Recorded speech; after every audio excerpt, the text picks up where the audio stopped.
I can totally see us cooking in this kitchen.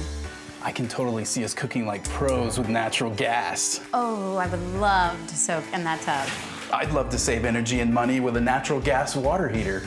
I can imagine cuddling up in here. Because natural gas heating keeps the house comfortable when we need it. We have to get this house. We have to get natural gas. We're investing in infrastructure to help bring comfort and savings to you. Visit centerpointenergy.com/natural gas benefits. CenterPoint Energy, always there. Hey, Cheese, we were just asking Scott about this, and obviously you guys have pretty much kept basically the same staff together here at Mississippi State since y'all got here. I know you and Roger and Chris were all at Indiana together, but just what has that continuity meant to you guys, and how has that kind of helped you guys shape what you guys have wanted to do here? Yeah, man, appreciate the question, man. It's just kind of feel comfortable with each other, and having kind of the same idea and the same, one voice when we're talking to everybody. So it's kind of been a good group. Tough to leave, obviously, having opportunities and things like that, but just felt like this place is right, and coming down here was a special group and a special talented group, and kind of really, I've been with Coach Lamonis probably even all the way back even when I was a player. So I've been fortunate enough to be around him and enjoying him, obviously. But no, I think it's just kind of been a comfortable group, and it's the SEC, hard to leave. David? Coach, one theme for this year is, well, this team's going to be good. This team's going to be good. Is this a year where everybody's going to be good? And what is it like coaching when baseball could be at an all-time level? Well, that's a really good question, because I think we're really talented and and have a chance to have a lot of success. But I think you can say that for everybody in this league. It's just such a unique year having COVID and having so many players come back and only having a 5-round draft. You could possibly look up and have so many teams that don't make Omaha that have very much and just have a lot of talent. And so, we're ready to jump out there and get on the field. I know that, those guys who our opponents are going to have really good teams too. So, yeah, it's going to be a unique year having so much talent back that probably would have been gone in the draft. Along that same line, and you filling your positions out there this year, yes, you've got some known quantities, but you've got some young guys who expected to walk in here in 2021 and have jobs waiting for them, and now they either have to wait their turn or just go beat somebody out. I think you nailed it on the head. It's wait your turn or beat somebody out. And so that's the positive when you walk out there to practice or scrimmage every day. Everybody's fighting for a job, and that's the exciting piece is, there's only a few spots out there. I feel comfortable saying that, yeah, these guys are going to be probably in a lineup every day, but there's a lot of guys fighting for positions and just playing time in general and doing it in midweeks and going into the SEC play. Go to Joel. Geez, when you look at your catching position back there, you got a couple of guys with Luke Hancock and Logan Tanner that, I think Luke was a little bit banged up last year, I guess, but we know the promise that he has at the plate and everything else. It seems like you got a good group back there, and that's not that you mentioned like Case Garner and things. So I guess just as a whole, what's your thoughts on where you guys stand? Because it seems like you got a pretty solid group no matter who you run out there. Yeah, I'm spoiled on that spot. I give all the other coaches and probably other position groups a hard time. I think we're the best unit on the field. I have mature, older players. Obviously LT is a very special catcher. I think he can do it all. And then Luke Hancock is solid too. I know he was a banged up, last year, but I think he's coming off and feeling pretty good right now. And both those guys, I feel very comfortable. If you run them out there, you have a great chance of winning and catching this pitching staff. That's the part of, I give my guys credit that, you're catching a minor league pitching staff is what I give them. And I give them a lot of credit for doing a really good job on that. And then Case Gardner coming in, just being a mature, older player, loud, very good communicator when he's behind the plate. So I feel very comfortable if he had to jump in there and be in the mix, then we want to skip a beat. Go back to David. You mentioned having those experienced guys in this pitching staff. Can you overrate what it means having guys who've been under SEC fire or big game fire, handling some, let's be honest, some alpha dog starters and relievers out there who know how they want to throw, but the catcher's got to work with them, sometimes tell them what to throw? I think Coach Foxhall is probably better at answering that question. I tell our guys, you have to be leaders behind the plate. It just comes with the position. But you have to be on the same page with the pitching staff we have. And I give a lot of pride that we catch a lot of bullpens, and you have to get really familiar with what pitches that guys have and what pitches you have hard times catching, or maybe they don't feel it that day. That's the one thing with communicating, coming into the dugout, getting with myself and Coach Fox and a pitcher of that game, just trying to feel what's working best with them, and then allowing them to kind of have freedom to shake if they need to, and kind of work with one-on-one with that pitcher as the game goes on. You kind of touched on it there, but just in terms of having the guys that you do have at catcher, how much is it going to be a day-by-day thing with just seeing who's pitching, which guys match up with each other well? I guess how do you kind of go about balancing that? Yeah, well, good question. I think it's going to kind of play itself out as the season kind of goes on, and kind of getting familiar with the guys back there, and maybe just looking at all the data kind of comes into what is going to work as far as maybe the best guy catching a certain guy at that time. So I feel comfortable with running any of our guys out there. I think as the season goes on, I think we'll have a better idea of what is working, and then in the dugout and how things work whenever we're kind of going over our data.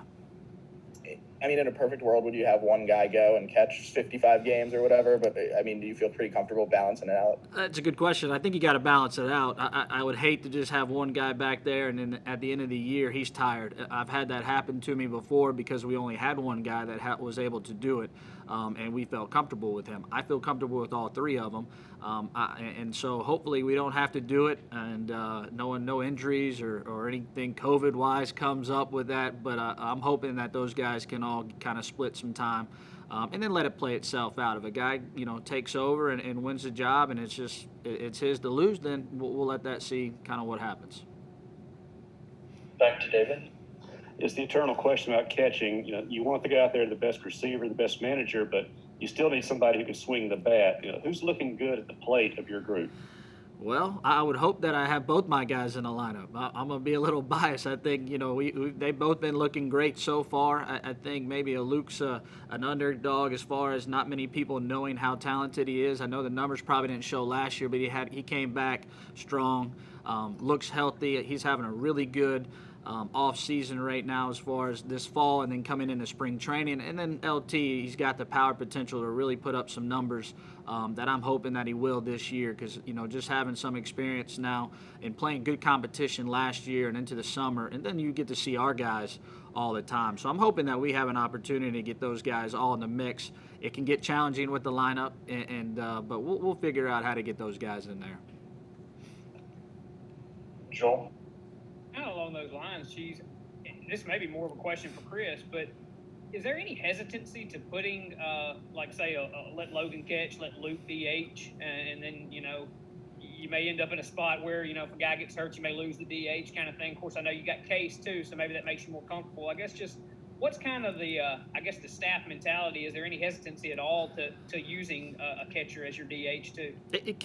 Yes. I mean, but then also, who's the hottest hitter at the time, and then you want to be able to put a certain guy in. Maybe it's, Luke's time to catch, and maybe we need a right-handed bat, so a Case Gardner can fall into a DH, or an LT can fall into a DH role, or the other way. You just have to play it right and hope things work out. I know that's probably one of the hardest things. I know he talked about it yesterday, but it's challenging to try to put that lineup together, especially whenever you have guys that are hot, and you don't want to lose the DH, but if a guy gets hurt, how does the catching thing? But that's going back to talking about having all three guys and making sure they're ready to go at game time.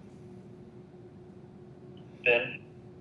I guess I'm jumping back here a bit, but when Chris did tell you that he was coming to Mississippi State, I guess what was your kind of timeline in terms of joining him, and what was that kind of like, and how quick was that to putting y'all together? Yeah, it was pretty quick. Obviously it's a different role here, but in a good situation, this brought me closer to home. I grew up in Dallas. I gave him a hard time when I came up to Louisville to play for him. He told me, Louisville, a big southern state, and it snowed on me like the first time ever.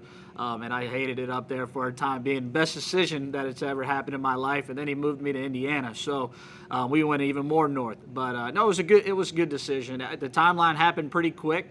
I talked to a lot of people, and hey, they said, man, you got to go. This is be a good spot for you. I'm excited. I made the move. Maybe would have asked to say maybe I could have jumped in there and tried to go for the head job at Indiana at the time, but brain wasn't there at the time. Probably wasn't ready for it, and excited to be here now. I got to be excited to start the season in Dallas too, I'm sure, right? It's home for me. So anytime we have a Texas trip like the Frisco or that trip here going to Dallas. I'm excited about it. I got a lot of family and friends that hopefully are having a chance to come to the ballpark. It's the first time for me going back to this ballpark. I know in high school I played at the old ballpark in Arlington a lot, but for me, I'm excited to get there. Back to Dave.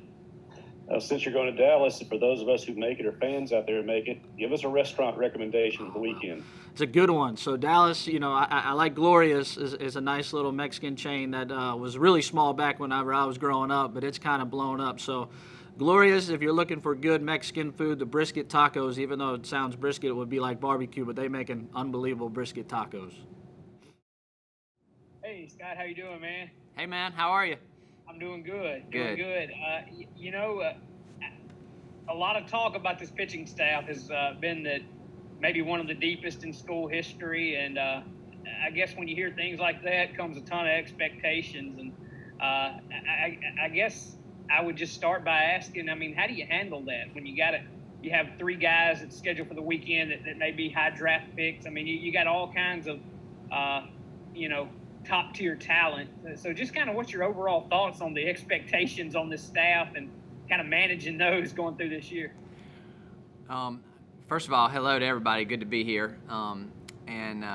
So the question about the pitching staff, there has been a lot of hype, and I will say that it's well-deserved hype for the talent that these guys have. And it's a special group. It's a competitive group. It's a talented group. It's a very smart group. I would say, it's almost like having a staff full of unicorns. You get them once in your coaching career, and it seems like I have a whole staff of them right now. But I think the way we handled it, expectations and hype, whatever you want to call it, is just to go one day at a time. These guys know they got to get a day better each day. And, for all the talent and all the competitiveness and all the great qualities that they have, the one quality that they don't have a lot of right now is experience. And, I would say to all the people that are putting expectations out there right now that we don't have a lot of SEC wins on this pitching staff. And the game is the best teacher. As much as we practice and as much as they've gotten better and their work ethic is certainly there for all of them, the game is the best teacher, and that's what we've lacked the last year because of the situation we've been put in. So I'm anxious to see how they handle games. I'm anxious for them to be in games because I think there's going to be a lot of learning once the games start, and especially once we start SEC play. There's going to be some lumps. There's going to be some speed bumps, but I have every faith, all the confidence in the world in the guys on the staff that they're going to be able to be quick learners and overcome those obstacles. What else for Coach? I guess if there's nobody else at the moment, one of the big keys, I think, probably to the weekend would be, Eric Sarantola is a guy that has shown some absolute flashes of how good he can be. There's been some ups and downs with him. I guess I would just ask, how close do you think Eric is to kind of figuring things out and getting to a point to where he can find a little more consistency? Eric has made the most progress of any of our pitchers on our staff. But he had the most room to make progress, I believe. Eric's a little different animal in the fact that he's new to baseball. He hasn't played baseball his whole life like a lot of the pitchers that we have here that grew up in the South. He's a Canadian that was a hockey player and found baseball a little later in life than most of the guys here. So it has been a learning process for him. We concentrated early on, hey, make your misses smaller, because he would have some big misses. So instead of saying, hey, you need great command, you need fine command, hey, let's make your misses smaller. And he did a good job of making his misses smaller. Now we are getting to the point where we're talking about command with Eric, and he's done a great job with being able to command his fastball and his bullpens in the preseason. His first outing last weekend, His command was pretty sharp one inning. The second inning, it can be a little better, but again, the big misses weren't there. So I feel like he's made a lot of progress. He's also made a lot of progress with his off-speed pitches. He's got confidence in a changeup and a curveball, which makes his fastball that much more devastating. So I'm very happy with where he is. I'll go back to what I said before. The games are going to teach him a lot about himself, how he handles adrenaline, how he handles a bad call from an umpire, how he handles a hitter that fights off 3 two-strike pitches in a row, just things that you can't simulate in bullpens, and he doesn't have enough reps in scrimmages. It'll show up in the games, and he'll learn from that. And he will learn from that because he is smart. Like I said, I have a staff full of guys that are really smart and really competitive, so I know he'll learn, but we just need the games to get here for him to do that. Okay, David. Coach, as much as you want to be setting a rotation, particularly given who you're going to be playing the first couple of weekends there, how vital is it also to get a lot of guys just as many pitches as you can, but still play competitively against some very good teams? Yeah, it's going to be a balance, David. You're exactly right. We have a lot of pitchers on this staff because of the shortened draft and because guys got a year back, as everybody knows and has been talking about. So it is going to be a balance of trying to win games, which is going to be first and foremost when the season starts, but also developing guys that the younger guys that are going to be the future of the program, but also developing guys that might be in the mix for helping you win a championship in April and May. So it is something that we talk about in the locker room all the time. How are we going to get this pitcher innings? We need to get this pitcher innings. So we're just coming up with a really a system right now early in the season where it might be like a minor league season where when I used to have guys that went to pro ball, you'd have what you call piggyback starts, where a guy would throw 4 innings and then you'd throw another guy in there for 4 innings or 3 innings, and it almost be like you threw 2 starters in one game, and then you just have an inning or 2 left for the bullpen. So it could be something like that. But make no mistake about it, we're going to try to win. That's going to be first and foremost. That's how it's different than the minor leagues. It's a little bit the same in the fact that we have a lot of guys a lot of pitchers on the roster like the minor leagues, but it's different that the priority is winning, and so we're definitely going to try to find the right formula to do that. So maybe we should be a little careful not to read too much into who you run out there the first 3 games, or for that matter, the first couple of midweek games. That's right. We're gonna go all hands on deck on the weekend and try to win those games. And some of the guys that we throw in relief on that weekend are probably candidates to be starters in midweek later in the year, or starters to be starters on the weekend later in the year. But we're gonna do everything we can to win those first 3 games.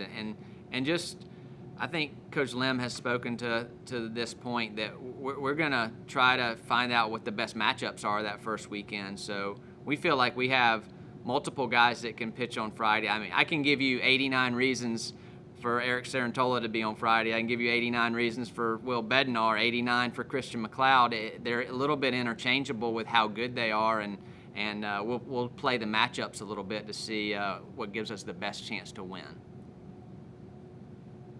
Go to Andre.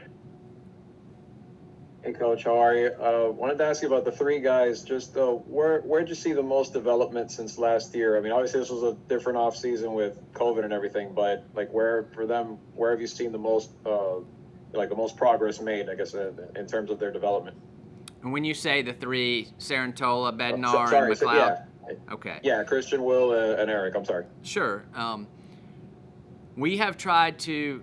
Christian, I think, will tell you that he's just tried to make his pitches a little bit better, each one. So we've been working on a little bit more vertical movement with his fastball, so back spinning his fastball just a little bit more. He already had great vertical movement, but we're trying to make it a little bit better. His breaking ball, same thing. The depth on his breaking ball, just making it a little bit better. His changeup, believe it or not, with Christian's changeup, we try to soften that a little bit. Sometimes it gets a little firm and almost acts like a two-seam fastball. So we've been trying to get that where maybe it's a little bit more of a swing and miss pitch. And so that's a little bit of feel, moving it around in his hand to see how it comes out of his hand a little bit softer, a little bit better. To get swings and misses with a changeup. So just fine-tuning those pitches for Christian. With Will, we've really been focusing on his off-speed pitches. He dominated for that, quarter of a season or 20% of a season last year with mostly fastballs. And he can dominate with his fastball this year as well, but he's added a lot more confidence in a slider. He has a real curveball too, as a weapon. And then the changeup was the newest pitch for him to throw because he really never needed a changeup until he got to this level. So he's been doing a good job with his changeup. So I would say the focus for Will has been his off-speed pitches. Again, Eric is just a lot of times I talk to Eric about it doesn't matter who's standing in there. It doesn't matter the hitter. It just matters about you. And just focusing on executing pitches and having a good strike percentage with all his pitches. We try to evaluate that after every outing for Eric because the sequencing doesn't matter as much to Eric. We don't have to set up hitters. We don't have to worry about moving the ball around and doing some different things like other pitchers. It's all about just being able to throw his pitches in the strike zone because they are 3+ pitches. I mean, everybody talks about his fastball. I know the end of his freshman year, he ran out there and threw 98 miles an hour in the SEC tournament, and last year he had an exploding fastball, and he still has that. But, man, if you could see the changeups he was throwing last weekend, some of the best changeups I've ever seen in my career. And same thing with the breaking ball. We had scouting directors come in here in the fall and say, man, that's the best breaking ball in the country. So it's really about him, strike percentage with him. So that's what we've been working on with him. Go back to Joel. Last year, it was pretty apparent going into the year that Landon Sims was going to play a pretty big role on last year's team before it all got kind of shut down. I guess, are there any guys in this upcoming freshman class? Are there any newcomers that kind of in that Landon Sims mold that you just kind of have circled, like going in, this guy's going to have a big role on this year's team? Right, and Landon Sims deserves to be talked about in the same breath as the three that I just talked about. His stuff is electric and maybe the best slider on our team and one of the most competitive pitchers on our staff. But yes, the new group, Joel, is Jackson Fristow probably is the guy that I would say comes to mind first. But there's all four of those freshmen. Cade Smith probably threw the best of any of the freshmen in the fall. Mikey Tepper is ultra talented, and Dylan Carmouche is a lefty that's 6'5" lefty that's going to remind our fans of Ethan Small and probably better breaking ball than Ethan Small at this point in his career. But Jackson Fristow would be the one that I would say could probably, at this point as I sit here today, be what Landon Sims was last year. He had an electric first outing. I think he's made a lot of progress from the fall to the spring. So I would say that he would be pitching in some high leverage situations for us early in the year. Hey, Coach. Another one of those guys that's really talented on y'all's pitching staff is Brandon Smith, but he's come back from injury. Where do you feel like he kind of is right now, coming back into the beginning of the year? I think Brandon's got just one more step, one more click to be back to where he was before. I think Coach Lamonis talked about it yesterday. First outing, 89-91. As a freshman, he was probably in that 91-93 range, velocity-wise. And then same thing with his secondary stuff. Maybe just a tick more. He's got a room to get one more jump with his changeup, one more jump with his breaking ball to be back where he was. From a strength standpoint, he's way stronger now. His body is more mature. He is a presence out there. He is a veteran, so he's going to throw in some big situations for us as well. We will bring him along the right way for him to make sure that we don't rush it. But I think he's ready to go in short bursts at the beginning of the season, and then we'll build on it from there. We'll go back to David. Coach, we've talked a lot about the starters, but looking at the other end of things, you've got a bunch of guys, and particularly some fifth and maybe sixth-year seniors, who are used to being in there at the end of a game or setting up the end of the game. Who's really kind of taking a step forward, or are you just kind of seeing the guys doing what they've always done? A little of both. But you're right, we have some veterans, and there is nothing like the last 9 outs of a game. There is nothing like the last 9 outs of an SEC game. Just the chaos, the crowds, the adrenaline.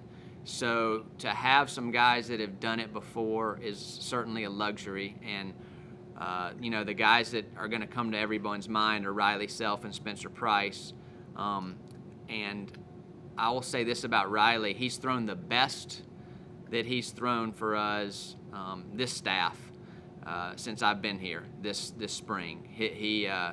He's changed his body. He looks more athletic. He is more athletic. His delivery is cleaner because of that. His arm's working better, I think, because of that. He is, last weekend, I think he was in the 88-91 range, which I know he came in as a flamethrower early in his career. But then, he's been very successful the last couple of years, pitching at 85-87 with a lot of movement and a lot of finesse and a lot of moxie. But he is throwing harder than that now. So I would think that his margin for error is increased, and he has a chance to be more effective because of that. And we know how tough he is. We joke all the time that we put him in the stickiest situations, and we do, and he handles it. That's why we do it. Spencer Price the same way. Probably nobody in college baseball right now, I would say, has a closer as experienced as Spencer and has as many saves under his belt for a career as Spencer does. We know that the stuff is probably not as premium as a lot of the other guys on our staff, but the will to win and the knowledge, the know-how, the toughness is there with Spencer, and it's one of the best sliders on our team. I don't want to sell that short, but I think when everybody thinks of stuff, they think of fastball velocity, and you're not going to see that from Spencer, but you are going to see somebody that's going to come at you with toughness and knows how to close out a game. Also, going into this first week or so, is everybody available, or is there anybody trying to hold back for another week or two to get ready? We have about 2 or 3 guys that are just for whatever reason, sometimes it's weather, sometimes over the break they got sick, sometimes there's multiple things. They were just a little bit behind in throwing programs. So, but other than those 2 or 3, we're full go right now, and I expect those guys to be probably back by the opening weekend. They just haven't thrown in the scrimmages yet, but they will get in there, work their way in the next 10 days or so, and jump right back into the mix. Ben? Hey, Scott, forgive me if this got asked before, but obviously we had talked to Chris and Jake about this yesterday, but you guys have pretty much kept your entire staff together in the time that y'all have been here. Just what does that continuity do for y'all as a program, and how has that kind of helped, for you guys build what you guys kind of envision as this program? Well, it's been great. It's a joy to come to office every morning, number one. My dad told me growing up, you need to pick a job that you love getting up in the morning and going to work if you can, and that's certainly the case here. I'm surrounded by a great group of guys. We hang out together when we're not at work. we're finishing each other's sentences right now, so I think it's a little scary. But it's great for recruiting. It's great for understanding expectations. It's great for knowing each other's strengths and weaknesses to help practices run more efficiently and help games go smoother. So I think just all the way around, having the staff continuity is a bonus. So it's certainly been a blessing for me to have those guys around me. And then just one quick follow-up. We heard Chris yesterday say that Landon Sims might be the X factor on this staff. I guess just in terms of what Landon does and how he kind of fits, I mean, I know we saw him start some games, kind of out of the bullpen and some too. I mean, just what is his ability and how does he kind of fit in what y'all are going to be able to do this year? He's a very important piece. I know we call him the hybrid a lot of times. Right now we're getting him ready to start. I mean, he's building his innings like everyone else. We know he can go to the bullpen, but he's a guy that we feel like could be electric in 1 or 2 inning stints. But we also feel like he's a guy that if a starter goes 5 innings, you can put Landon in and he can finish the game. He can go 4 innings, kind of like the piggyback start I was talking about before. So it is just a luxury to have him, and he is, like I said, he's should be mentioned in the same breath as those other 3 as far as talent and competitiveness and what he means to our program, because he's got a chance to be the heart and soul of this pitching staff a variety of different ways. One quick sorry off of that. Just, I mean, does it feel like in a normal year he's the kind of guy that's maybe in a weekend rotation spot, but just given, what happened and, what y'all are bringing back, it mixes things up a little bit? No question. There's 89 reasons Landon Sims could be our Friday night starter too. He can do it, and he will do it at some point. It could be this year. It could be next year that he's the anchor of the staff. But he's a guy that we trust, and a guy that all his teammates trust him.